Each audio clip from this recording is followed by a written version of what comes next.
In the theory of statistical inference, we have already introduced the idea of point estimation and the interval estimation.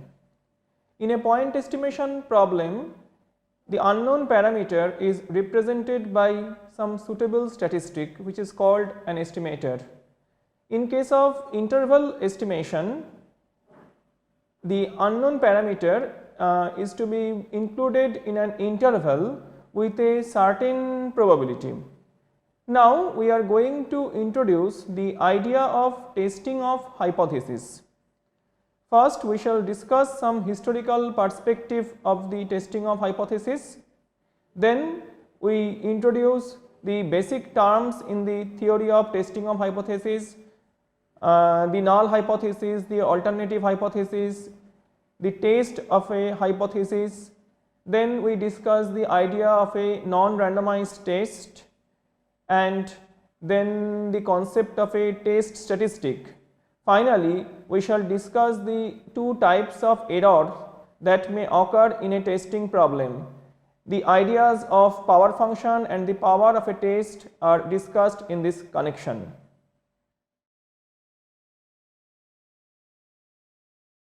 In modules 1 to 19, we have discussed the theory of point estimation, and in module 20, we have introduced the basic idea of interval estimation. Now we are going to introduce the concept of testing of hypothesis. In point estimation, some characteristic or feature of the population in which we are interested may be completely unknown to us, and we may like to make a guess about the characteristic entirely on the basis of a random sample drawn from the population, whereas in interval estimation we try to put forward an interval with the hope that the interval would contain the unknown parameter with some pre-assigned probability. In testing of hypothesis, some information regarding the characteristic or feature of the population may be available to us, and we may like to know whether the information is tenable or can be accepted in the light of the random sample drawn from the population. First, we shall discuss a historical perspective of the theory of testing of hypothesis. The first published test of a statistical hypothesis was by John Arbuthnot in 1710, who wondered about the fact that in human births the fraction of boys born year after year appears to be slightly larger than the fraction of girls. He considered data on the annual number of christenings in London classified by sex for the 82 years starting from 1629 to 1710. Equating christenings with live births, his intention was to test the hypothesis H. Births represent independent trials with a constant probability 0.5 of a male child being born. If H holds, he would say that chance governs the birth of a child. He used the original data only to check whether each year was a male year, that is, having a majority of male births or not. As it turned out, all the 82 years considered by Arbuthnot were male years. Using the theory of Bernoulli trials, he observed that if H holds, then irrespective of the number of births in different years, the probability of all 82 years considered being male years does not exceed half to the power 82. As this is exceedingly small, Arbuthnot rejected H and concluded that it is art, not chance, that governs the birth of a child. He argued that this was a proof of divine providence. Since some of the boys will be soldiers, they have a higher risk of an early death, so that a higher ratio of male births is needed to obtain an equal ratio of males among young adults. We see here the basic elements of a test. The propositions that the male birth ratio is 0.5 related to data by regarding these as outcomes of stochastic variables. The calculations that the data would be unlikely if the proposition were true, and a further conclusion interpreting the falsity of the proposition. The above idea was first used by Karl Pearson in 1900 for proposing the well-known chi-squared test of goodness of fit, and later by R. A. Fisher in proposing various tests of significance.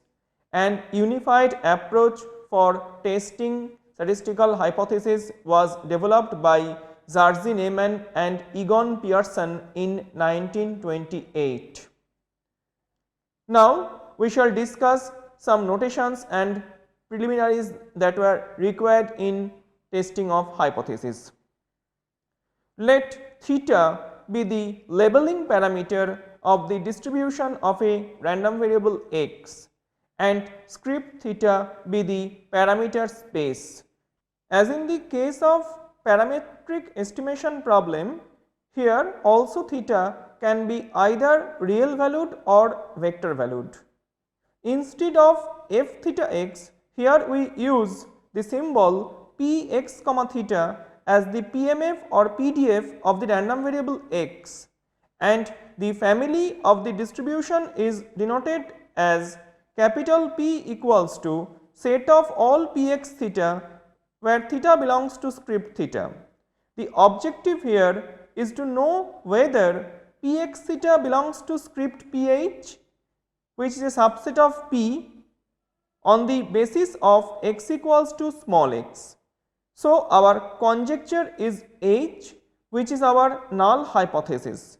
Whenever we fix H, we have a corresponding hypothesis called alternative hypothesis, often denoted by HA.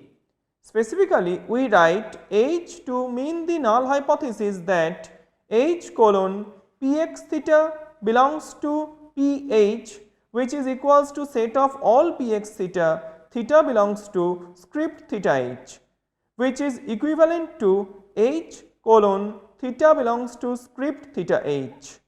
On the other hand, HA is represented as HA colon px theta belongs to pha, which is the set of all px theta such that theta belongs to script theta ha, which is equivalent to HA colon theta belongs to script theta ha.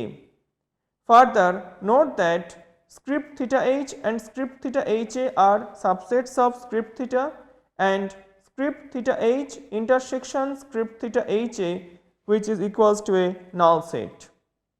Depending on the nature of a hypothesis, we can classify it as a simple or a composite hypothesis. Now, we define a simple and composite hypothesis. A statistical hypothesis H is called simple if it completely specifies the distribution of the random variable x, otherwise it is called composite. If script theta h is a single point set, then H is simple, otherwise it is composite. Consider the following examples. Suppose x follows normal theta comma 1 and we want to test h colon theta equals to 0 against HA theta greater than 0. Then H is simple and HA is composite because the distribution of the random variable x is completely specified under H, but under HA we cannot completely specify the distribution of x. We consider another example. Suppose x follows normal mu sigma square, where mu and sigma square are both unknown. If we want to test H colon mu equals to 0 against HA mu greater than 0, then both H and HA are composite. This is due to the fact that here sigma square is unknown and we cannot specify the distribution under H or HA. Next, we define the test of a hypothesis. A test of a statistical hypothesis H is a rule or procedure by which one can accept or reject H. Two types of tests are used in practice. One is called a non-randomized test and the other is called a randomized test. First, we shall discuss the idea of a non-randomized test. It is also called a deterministic test. Let script x be the sample space. A non-randomized test is a rule by which one chooses a region omega which is a subset of script x before the start of the experiment, such that whenever capital X equals to small x is observed, H is rejected if small x belongs to small omega, otherwise it is accepted. The region omega is called the critical region of the test and script x minus omega is called the acceptance region of the test. A non-randomized test is also called a deterministic test because here the critical region is found completely before the testing and no probabilistic statement is attached with the region. Next, we define the concept of a test statistic. In practice, associated with any critical region omega, it is possible to find a statistic capital T such that x belongs to omega is equivalent to the set of all x Tx greater than equals to some Cu. This is called the upper tail test, or x belongs to omega, set of all x belongs to omega, this is equivalent to set of all x such that Tx less than equals to Cl. This is a lower tail test, or the set of all x belongs to omega which is equivalent to the set of all x such that Tx less than equals to Cl or Tx greater than equals to Cu. This is called a two-tailed test for two-sided alternatives. Such a statistic Tx is called a test statistic. It is used in specifying the critical region omega. We consider the following example. Let x1, x2, xn be a random sample of size n from normal theta, 1 population. For testing H, theta equals to 0 against HA, theta greater than 0, suppose one rejects H if summation I from 1 to n xi is greater than C, where C is a constant. Then summation xi is the test statistic for testing H and the critical region of the test is given by omega, which is equals to set of all x1, x2, xn such that summation xi greater than C. Now we shall discuss two types of errors that may occur in a testing problem. In a non-randomized testing problem, there will be either correct or incorrect decision. Correct decision can arise for either of the case when we accept H if it is true or reject H when it is false. On the other hand, incorrect decision can be either if we reject H if it is true and accept H if it is false. The measures used to quantify the two scenarios of incorrect decisions are called type 1 error and type 2 error. Type 1 error is the one if we reject H when it is true, while type 2 error is the one if we accept H when it is false. For example, in statistical quality control, type 1 error occurs when a lot of good quality is being rejected, and the type 2 error occurs when a lot of bad quality is being accepted. The two probabilities of two types of errors are as follows. Probability of type 1 error is equals to probability x belongs to omega when theta belongs to script theta h, and probability of type 2 error is equals to probability x belongs to script x minus omega when theta belongs to script theta h a. To study the behavior of the two error probabilities, let us define a function beta omega theta, which is equals to probability x belongs to omega under theta. The function defined by beta omega theta on script theta is called the power function of the test with critical region omega. Then we write probability of type 1 error is equals to beta omega theta where theta belongs to script theta h, and probability type 2 error is equals to 1 minus beta omega theta where theta belongs to script theta h a. An ideal test procedure would be one for which beta omega theta belongs to script theta h, and 1 minus beta omega theta when theta belongs to script theta h a are minimized simultaneously by selecting omega in a proper way.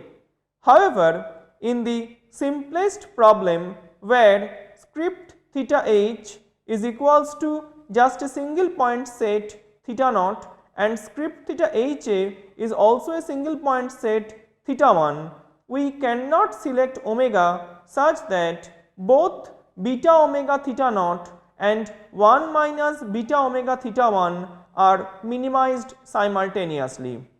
This follows from the fact that beta omega theta naught can be reduced only by removing sample points from omega, that is shrinking omega, but this results in reducing beta omega theta 1, which increases 1 minus beta omega theta 1. On the other hand, 1 minus beta omega theta 1 can be reduced only by increasing beta omega theta 1 or by enlarging the set omega, which increases beta omega theta naught. Now we consider the following example to clear this idea. Let x1, x2, xn be a random sample from normal theta, 1 population. To test h theta equals to theta naught against h a theta equals to theta 1, which is greater than theta naught, suppose one rejects h naught if x bar greater than c, where x bar denotes the sample mean. Then probability of error 1 is equals to probability under theta naught x bar greater than c, which is equals to 1 minus capital phi root n c minus theta naught, where capital phi denotes the CDF of a normal 0 1 variable. Also, probability of error 2 is equals to 1 minus probability under theta 1 x bar greater than c, which is equals to capital phi root n c minus theta 1. Now, if we want to reduce probability error 1, we have to increase c. As a result, probability error 2 will increase. Again, if we want to reduce probability of error 2, we have to reduce c. as a result, probability of error 1 will increase. Now, we define another concept which is called the power of a test. The quantity beta omega theta for theta belongs to script theta HA is called the power of the test omega at different theta.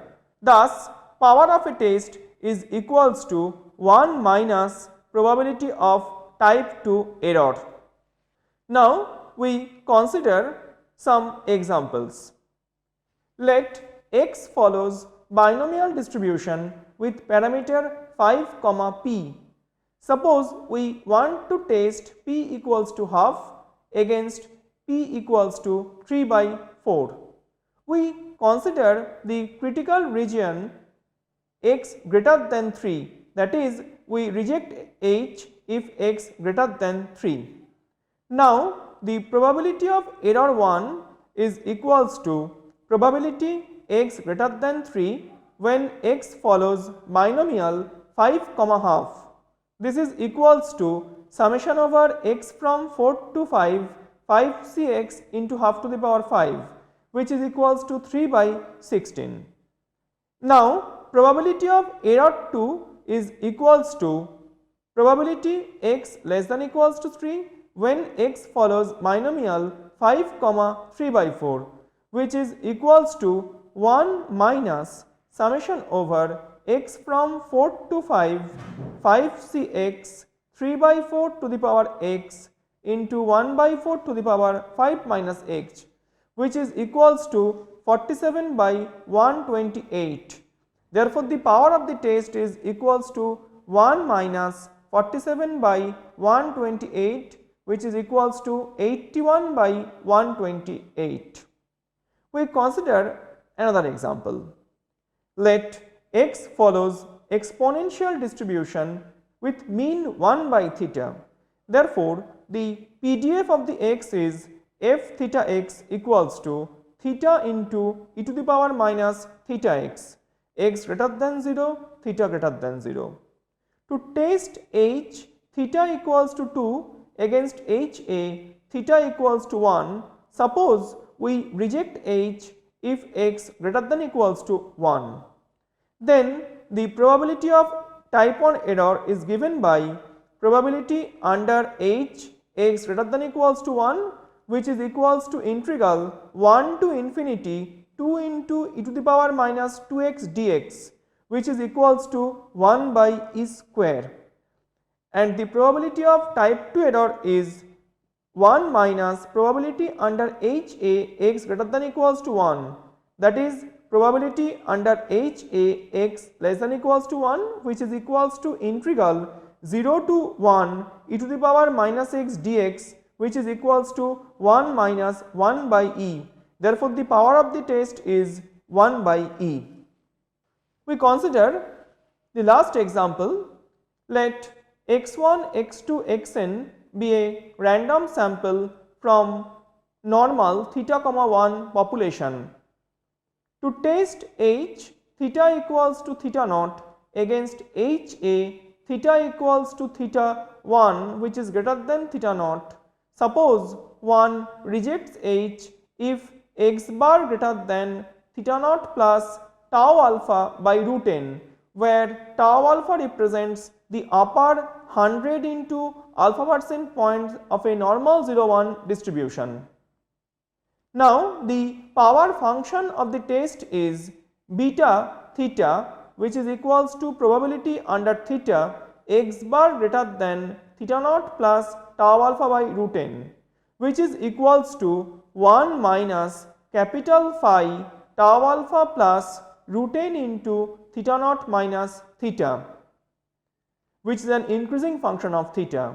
The power of the test at the point theta equal to theta 1 is given by beta theta 1. In this lecture, we have seen that the concept of testing of hypothesis was originated in the 16th century by John Arbuthnot. who used a testing problem for testing the probability of a male birth is half or not. In the present lecture, we have seen that for testing a null hypothesis, first we shall define the null hypothesis and the alternative hypothesis very clearly. Then we have to use a test for performing the hypothesis, and we have seen that there are two types of errors that occur in a testing problem. An interesting fact that we have observed that we can't minimize the error probabilities simultaneously.